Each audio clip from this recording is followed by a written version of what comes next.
Celebrating 30 years of phenomenal trend forecasting, 5 times a week, Monday through Friday. Here's Gerald Celente with today's trends in the news. Hi, this is Gerald Celente. It's Wednesday, January 13th, 2016. And here are some of today's trends in the news. Well, of course, the big news is market news. Over there in Asia, Shanghai went a lot lower. That's right, down over 2%. But hey, Mr. Nikkei went back up after being down a couple of days before. And Hang Seng hung a little higher. Over in Europe, it was mixed. And then back here in the States, it was just another Wednesday as the markets opened up higher. Oil moved higher. Then all of a sudden, a report comes out. There's a lot of storage of supply of gas and oil in the United States. Shoo! Oil prices went back down. Now they're floating at 30, both Mr. Brent and West Texas. Gold moved up. And then the market started going down. And then they went down more. And then they went down more. Down some 365 points. They were down almost 400. So, you remember the story for the last week. Well, it was China and Earl. That was it. 1 and 1 is 2. That's as high as they could add, man. All those big cats on Wall Street that deal with all those numbers, only 1 and 1. That was it. Oil in China. Well, now they're saying it's a little different. Here we go. The S&P 500 closed down 2.5%, ending below the psychological key 1900 level for the first time since September 29th. U.S. stocks closed sharply lower Wednesday, pressured by low oil prices, as concerns about global economic slowdown.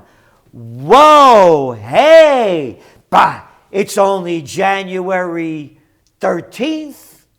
Let's start talking about that now. We'll avoid it before. Do you know what? Anyone that was saying that there was going to be a global recession, they're a gloom and doomer. Hey, that's what they call me. That's one of your top trends that we put out over a month ago. And I've been talking about it in Trends in the News now for how many months? But here they're finally saying it. And, of course, major earning reports coming up, and they don't look so good either. Consumer discretionary income was the greatest declining sector in the market. Stocks opened higher, but quickly turned lower as oil gave up initial gains following inventory data. And there's another little note here about the slowing down of things over there in China. Chinese exports and imports fell in December, leaving a trade surplus of over $60 billion for the month, the data showed. The economy likely had its weakest annual growth in 25 years. But those imports and export declines weren't as bad as they could have been. That's the spin. You look at the reality going on in the world. BP and Petrobras slash jobs and spending as oil falls toward $30. Sector brace for grim full-year results. Savage downturn compared to 1980s slump. Oil prices tumbled to within a whisker of $30 a barrel yesterday, extending a savage New Year sell-off, signaling that it expects no let-up in a market downturn being linked to the slump of the 1980s. The UK-based energy major, and of course that's BP, announced 4,000 job cuts.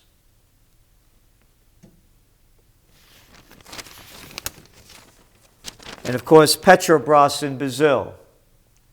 Job cuts. Go back to the implications, put all the trends together. Human waves, migration, refugees, people leaving because they can't find jobs.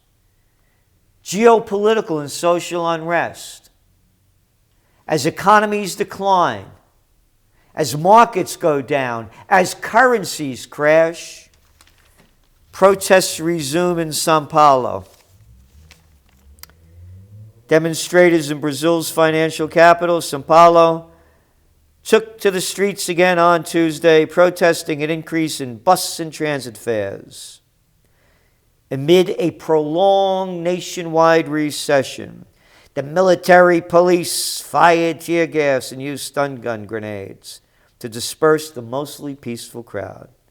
23 protesters were injured, taken to hospitals. It's going to be one country after another. And remember, now they're talking about finally lifting sanctions with Iran. That's another between 500,000 to 1 million barrels of oil a day going to be added to the oversupply. Again, I don't know what the real number is. It's hard to come up with, but that's the general feel that they're giving. But you go around the world, Kazakhstan national fund drying up. Estate savings in oil-rich nations disappear. The governments need to find new revenue. Where are they going to find it? Under a rock or a hard place? Because it's not only there, it's all these natural resource-rich countries. Nickel, zinc, and copper follow in crude's wake. The price of nickel fell to its lowest since 2003. And zinc stumbled to 6-year lows. Copper, widely seen as the bellwether for growth in the global economy, very important, hit its lowest level since May of 2009. And of course, the commodity index of 22 materials, according to Bloomberg, is at 1999 lows. It's one piece of terrible information after the next. The facts are there. It's a global slowdown. Russia to slash budget as oil prices fall. Emerging economies urged to confront new reality. This is according to the International Mafia Federation. Corporate ratings outlook, worst since crisis, Standard & Poor's. Latest fund fashion, cash.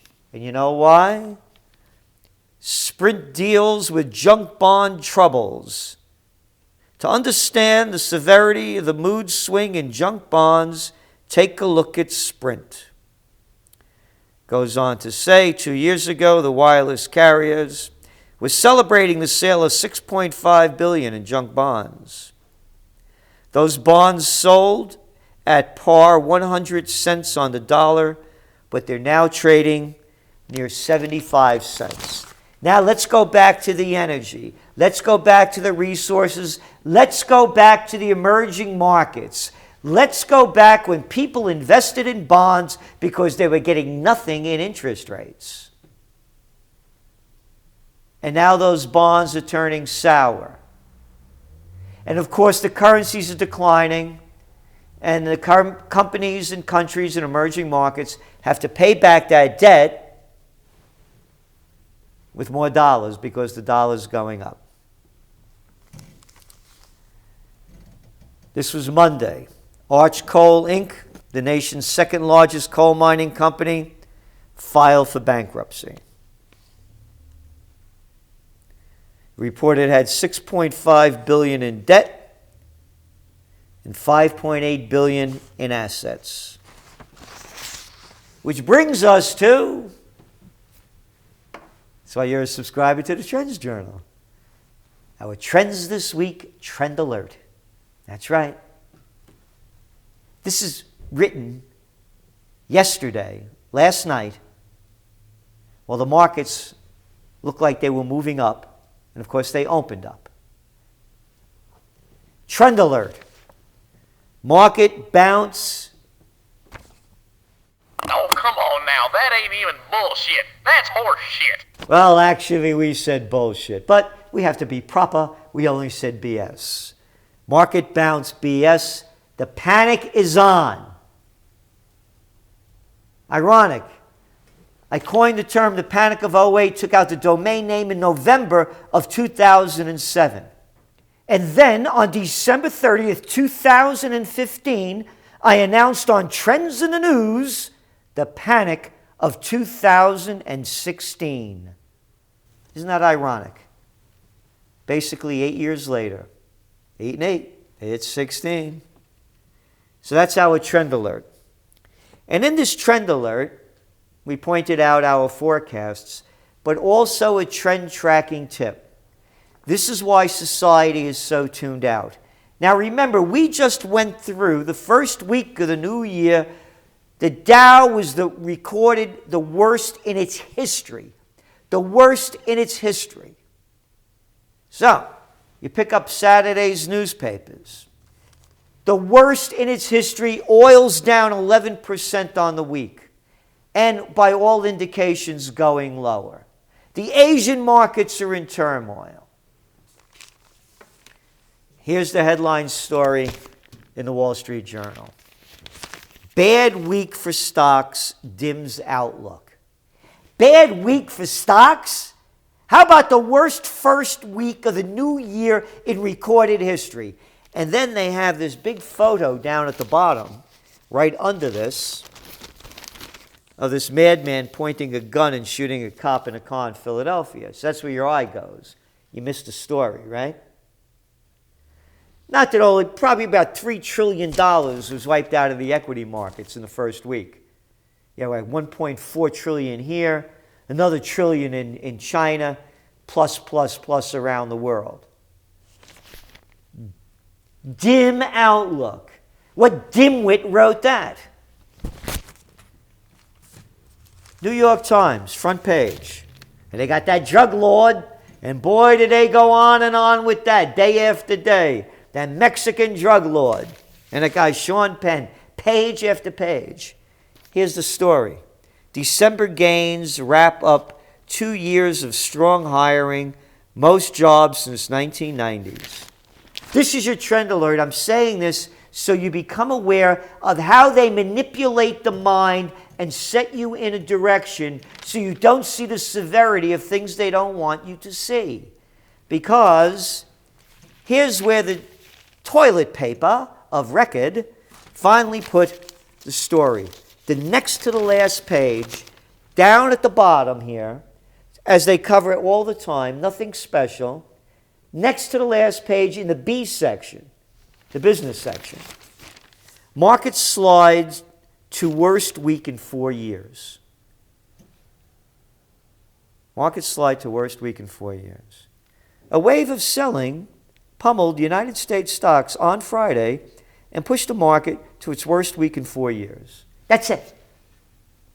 No, it was the worst opening week of a new year in the history, and markets around the world are failing along with commodities plunging. But you don't get it from that. And here's Sunday's New York Times. The business section, they must have wrote this thing about this section about 3 months ago, because all it is fluff stories about nothing. And then we have the other propaganda.